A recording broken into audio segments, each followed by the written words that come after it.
এষাৰ কথা শুনিব লাগে। 12 ঘণ্টা বুলিলে 12 ঘণ্টাই কাম কৰিবলৈ, তল মূল কৰিবলৈ নাপায়। এতিয়া নিজ স্বাধীন আৰু একো নাই।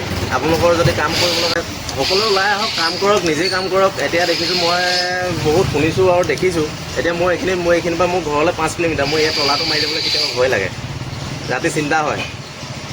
একচুৱেলি কথাটো হ'ল কি, মই 2012 চনৰ পৰা আছিলোঁ আপোনাৰ চাউথত, প্ৰায় মোটামুটি আপোনাৰ 19 চনমানলৈকে থাকিলোঁ লোকৰ আণ্ডাৰত। লোকৰ মানে নিজৰ একো নাই, লোকৰ আণ্ডাৰত লোকৰ কথা শুনি কিবা কৰি। তাৰপিছত তাৰপৰা আহিলোঁ লকডাউনৰ পিছতে মই গুচি গ'লোঁ যোৰহাট পাঞ্জাৱ ইঞ্জিনিয়াৰিং, তাত কাম কৰিলোঁ 4 বছৰ। নমস্কাৰ, আজি মই আছোঁ এখন লোহা লংকৰ দোকানত। মানে লোহা লংকৰ দোকান যে এইকাৰণে কৈছোঁ, ইয়াত মানে লোহা মানে কাটি ভাঙি ইয়াত বস্তু বনোৱা হয়। এই লোহা লংকৰ দোকানখন ক'ত আছে আৰু কোনে লোহা লংকৰ দোকানখন চলাইছে আৰু কেনেকৈ কামটো কৰিছে, আপোনালোকে সম্পূৰ্ণ ভিডিঅ' চাই থাকিব।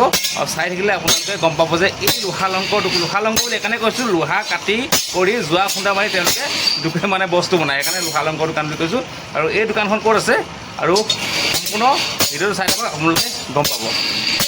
ইয়াত চাওক, তেওঁলোকে কাম চলাই আছে। এইফালে ইয়াত চলি আছে, এইফালে ভিতৰত তেওঁলোকে চব নিজৰ নিজৰ কামত ব্যস্ত আছে। যিহেতু এই লোহা দোকানখন কোনো টাউনত অৱস্থিত নহয়, কিন্তু আমাৰ গাঁৱৰ মাজতে আছে দোকানখন। ধুনীয়াকৈ তেওঁলোকে নিবনুৱা যুৱক হিচাপে তেওঁলোকে নিজে কাম কৰিবলৈ চেষ্টা কৰিছে। এয়া চাওক, আপোনালোকে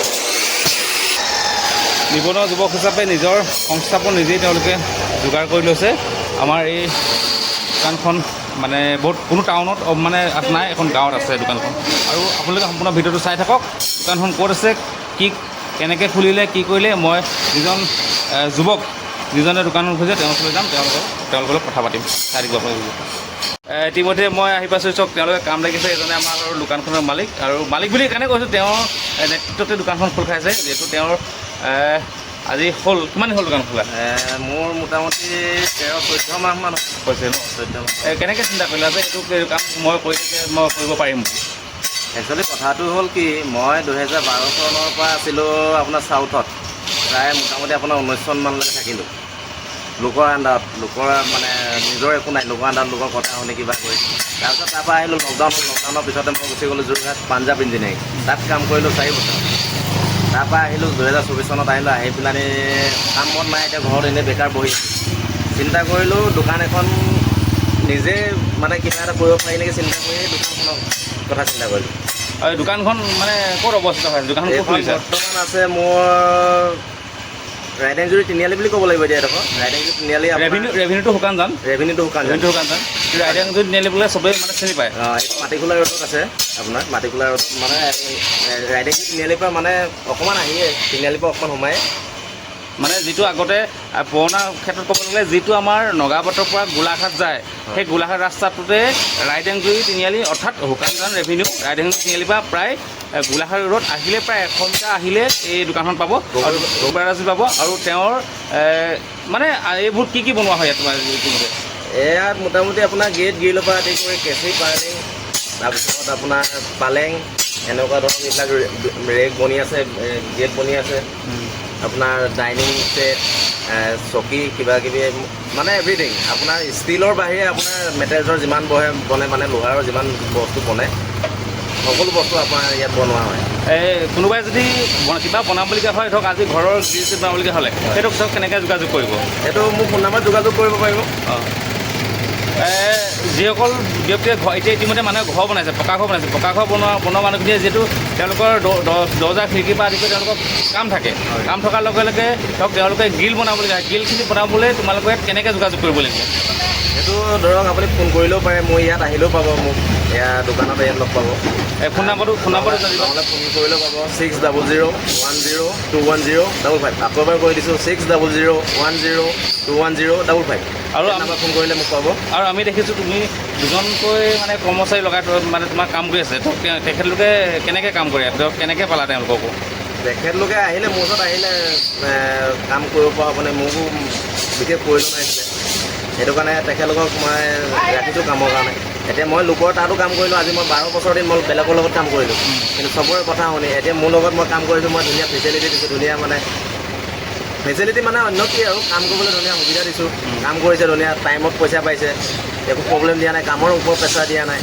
দুজনক মই লৈ পেলাই কামটো আগুৱাইছোঁ। এতিয়া আগতে মই কাম কৰিলোঁ অকলে, দৰমহাও ভাল পাইছিলোঁ, কিন্তু তথাপিতো মানে লোকৰ এষাৰ কথা শুনিব লাগে। 12 ঘণ্টা বুলিলে 12 ঘণ্টাই কাম কৰিবলৈ, তল মূৰ কৰিবলৈ নাপায়। এতিয়া নিজ স্বাধীন আৰু একো নাই। আপোনালোকৰ যদি কাম কৰিব লগা থাকে আহক, কণ্টেক্ট কৰক, নহ'লে ইয়াত আহিলেও পাব। ফোন নাম্বাৰটো দিব কৈছা দিয়া হৈছে। আৰু মানুহে যদি ধৰক তোমাক যদি ঘৰলৈ যদি কাম কৰি মাতে তুমি ঘৰলৈ যোৱা নোযোৱা? হয়, ঘৰলৈ যোৱা হয়, কিন্তু ঘৰত গ'লে কিন্তু এটা এক্সট্ৰা চাৰ্জ লাগে। এক্সট্ৰা চাৰ্জ এটা লাগিব, সেইটো আৰু আপোনালোকে জানেই। আপোনালোকে ঘৰৰ চোতালত যেতিয়া কামটো কৰাব তেতিয়া এক্সট্ৰা চাৰ্জ এটা লাগিব তাত। অকল আমাৰ হাজিৰাটোত আমি নাযাম মানে তাত। আহক আপোনালোকে এখন দোকানলৈ, আপোনালোকে আনতকৈ 2 টকাত আপোনালোকক কমটি খৰচত কাম কৰি দিব। আনে যিটো ৰেটত কাম কৰিব তাতকৈ 2 টকাত আপোনালোকে কমটি খৰচত কাম কৰি দিব। আৰু আমাৰ যিহেতু অসমীয়া থলুৱা যুৱকে এই কাৰ্যত আগবাঢ়ি আহিছে, আৰু যিসকল থলুৱা যুৱক যুৱতীয়ে এনেকুৱা কাৰ্যত আগবাঢ়ি আহিছে বা আগবাঢ়ি যাব বিচাৰিছে, আপোনালোকে সেইসকলৰ কথা কি ক'ব? সকলো ওলাই আহক, কাম কৰক, নিজেই কাম কৰক। এতিয়া দেখিছোঁ, মই বহুত শুনিছোঁ আৰু দেখিছোঁ। এতিয়া মই এইখিনিৰ পৰা মোৰ ঘৰলৈ 5 কিলোমিটাৰ। মই এই তলাটো মাৰি যাবলৈ কেতিয়াবা ভয় লাগে, ৰাতি চিন্তা হয়। ইমানখিনি বস্তু সোমাই আছে, কেতিয়াবা চিন্তা হয়। মানে এনেকুৱা কাৰ্য বহুত হৈ আছে। মানে ঘৰত সোমাবলৈ মানুহে ভয় কৰা নাই, কি কথা।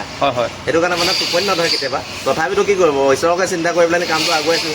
কিন্তু সেইসকল ব্যক্তিকো কওঁ, সেইবিলাক বাদ দি পেলাই নিজে কিবা এটা কৰকচোন, নিশ্চয় উন্নতি হ'ব, কেলৈ নহ'ব। মানে তেওঁলোকে বেয়া কাম এই চুৰটো এৰি আজি নামঘৰত মানুহে চুৰ কৰিবলৈ মানে কুণ্ঠাবোধ কৰা নাই, বেয়া পোৱা নাই, তেখেতলোকে নামঘৰ চুৰ কৰিছে। কিন্তু এওঁ এইটো কথা ক'ব বিচাৰিছে যে তেওঁলোকে নামঘৰ চুৰ কৰাতকৈ, বেয়া কাম কৰাতকৈ তেওঁলোকে কাম কৰিবলৈ আহক। কাম কৰিলে সকলোৱে মানে 2 টকা পইচা ইনকাম কৰিব পাৰিব, সকলোৱে পইচা হাতলৈ আহিব।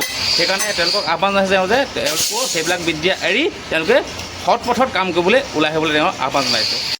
কিন্তু এইবিলাক মানে গ্ৰিল জাপি থৈছে, কিন্তু জাপি থোৱাৰ কাৰণে মই আপোনালোকক ভালকৈ দেখাব পৰা নাই। কিন্তু যিকোনো তথাপিতো আপোনালোকক মই দেখাবলৈ চেষ্টা কৰিছোঁ কিমান সুন্দৰকৈ তেওঁলোকে বনাইছে এইবিলাক, দেখিছে। আৰু এইবিলাক মেটেৰিয়েলছ আহি পৰি আছেহি, তেওঁলোকে কাম কৰাৰ এইবিলাক পৰি আছে। এইফালে কাম চলাই আছে, তেওঁ কিবা গ্ৰিলৰ যিটো ষ্টাৰ্ট কৰি আছে তেওঁ কেনেকুৱা ভাল ভালে গ্ৰিলৰ মাল কাটি আছোঁ, ফুটা কৰি আছোঁ গ্ৰিলৰ। এতিয়া হ'ল মোৰ কেইবাবছৰো হ'ল। আগতে ক'ত কাম কৰিছিলে আপুনি? আগতে বাহিৰত কৰিছিলোঁ, বাহিৰত কৰি পেলাই শিকি আহি এতিয়া আজি ইয়াত কৰিবলগীয়া হ'ল। এইজনৰ লগত কেনেকুৱা পাইছে? ভাল পাইছে? ভালে পাইছোঁ। ৰাইজৰ সহায় কেনেকুৱা পাইছে? ৰাইজৰ সহায় ঠিকে আছে বাৰু। চক এইফালে নহয়, সেইকেইটা আহি তেওঁলোকে ইয়াত কাম কৰি আছে। আমাৰ যিহেতু অসমীয়া যুৱক হিচাপে তেওঁলোকে কিছুমান কাৰ্যত আগবাঢ়ি গৈছে, আগবাঢ়ি যাওক। তেওঁলোকে সদায় নিজ কাম কাজ কৰি আগবাঢ়ি যাওক। এনেকৈ আপোনালোকেও আহিব। এই আপোনালোকৰ যিখিনি যাৱতীয় সামগ্ৰী, তেওঁলোকৰ গ্ৰিলৰ পৰা আদি কৰি যিখিনি মানে ঘৰত মানে প্ৰয়োজনীয় বস্তু লাগে বনাবলৈ, তেওঁলোকৰ ওচৰলৈ আহিব। তেওঁলোকৰ ওচৰত আহিব আপোনালোকে, সেই বস্তুখিনি তেওঁলোকে আপোনালোকক সুন্দৰভাৱে বনাই দিব। সদস্যসকল এটা কথাই কওঁ, এই দোকানখন ক'ত আছে আপোনালোকে ইতিমধ্যে গম পালে। দোকানখন আছে যিহেতু ৰিভেনিউটো হ'ল আপোনাৰ শুকানজান, যিহেতু ৰাইদাংজুৰি তিনিআলি বুলি ক'লে সকলোৱে চিনি পায়, সকলোৱে পৰিচিত।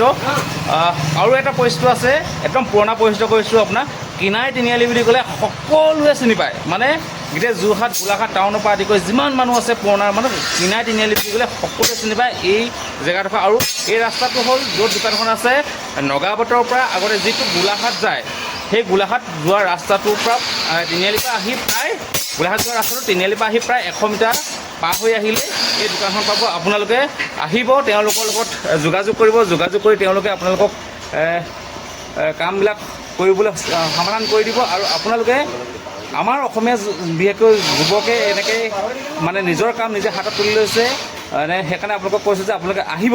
আৰু এটা কথাই কওঁ সৰ্বশেষত, কৰ্মই ধৰ্ম। যদি আপুনি কৰ্ম নকৰে কেতিয়াও ধৰ্ম নহয়। আপুনি সেইকাৰণে যদি কাম নকৰে, যদি 2 পইচা ইনকম নকৰে, কেতিয়াও আপোনাৰ হাতলৈ পইচা নাহে।